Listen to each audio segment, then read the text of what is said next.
Hi guys, so I want to do something different today. I'm going to explain why it's relevant, so just bear with me and just watch this short intro from the Steve Bartlett podcast with Ramit Sethi. This is driving me insane. To make a lot of money, you don't need to be a genius. You just need to remember a few key things. Ramit Sethi, financial expert, the money man. New York Times bestseller. Has more than 20,000 documented success stories. This is your chance to never worry about money again. You can live a rich life regardless of where you came from, regardless of your income. How many people are clear on what their rich life looks like? Less than 1%. When I talk to people who have a spending problem, 100% of the time, they always say the same thing. I just need to earn more. If you doubled your income today, do you think your problems would disappear? No. Some of the stats I pulled out from your book, about 25% of people who make $100,000 a year plus are still living paycheck to paycheck. Makes us realize that maybe the things we think we need. Right, so that's a really interesting point because it links into the whole profit first thing that we talk about. That the idea is just growing your revenue, just trying to earn more money. So just focusing on sales, revenue is not going to solve all your problems. So it's basically exactly the same thing he's saying here, that just earning more money personally is not necessarily going to solve all your problems. So it's a really strong parallel with profit first. So there's two things I'm going to talk about. I want to talk about the comparisons with profit first because there's a lot of big takeaways. And I'm also going to talk about what he calls your rich life. And that links into our entrepreneurial freedom system because it all starts with the end in mind. Classic Stephen Covey. What are you trying to achieve? What does your ideal end game look like? What's your ideal lifestyle look like in terms of your holidays, your families, your holidays, your income, the house you live in, how often do you eat out? All of these different things.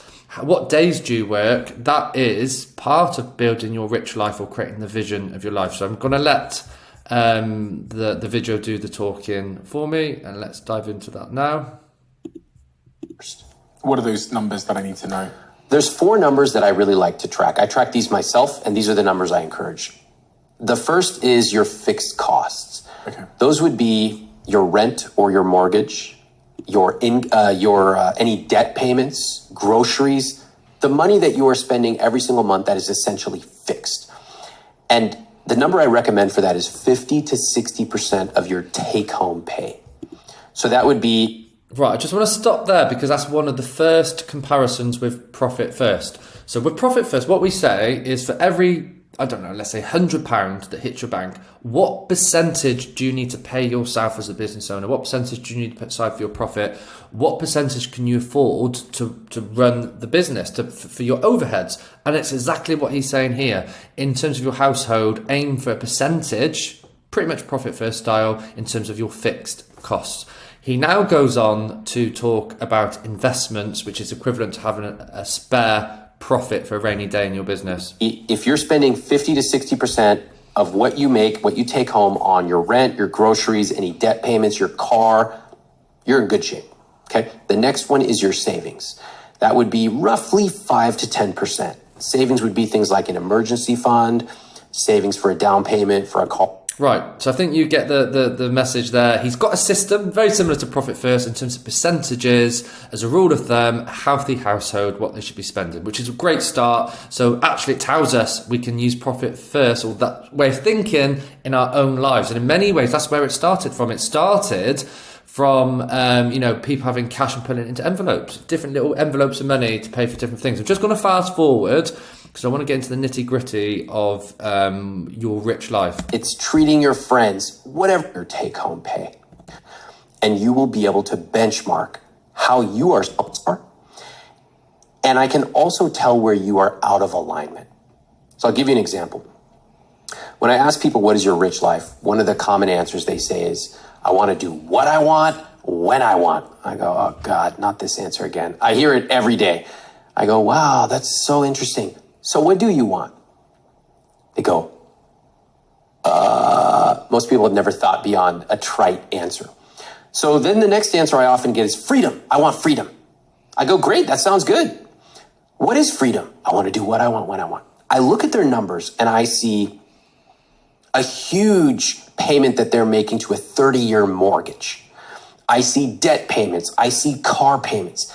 And I go, now this is interesting. You want freedom, but you have essentially anchored yourself down to not be able to travel or to pivot or to move. How can those two be? How can you reconcile those two? And that dissonance is actually a fascinating moment.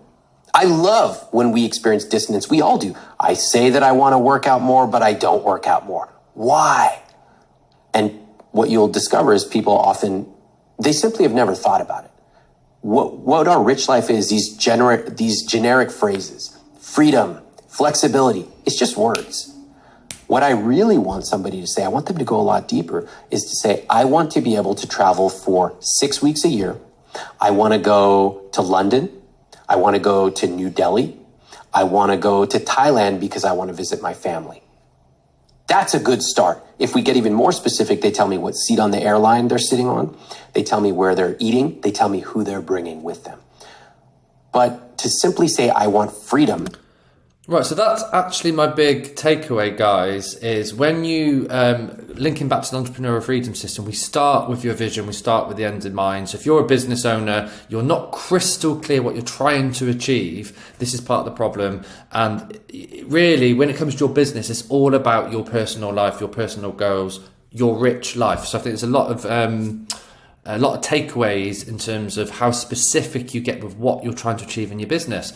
And, you know, some people actually never get financially content because they never have a target of what they need. So, of course, you're going to need to earn more money because there's no target. It's like a sports team that doesn't know when they win the league. They don't know when they win the competition. They're just playing without realizing what they're playing for. It doesn't mean it doesn't change over time. So my big takeaway with this video is some amazing comparisons with Profit First in terms of percentages in your personal life. But the general takeaway is get as specific as you can in terms of what does your rich life mean for you and what does your ideal lifestyle and vision look like. Thanks, guys. Give me a shout if you want to pick my brains on any of these topics. Cheers.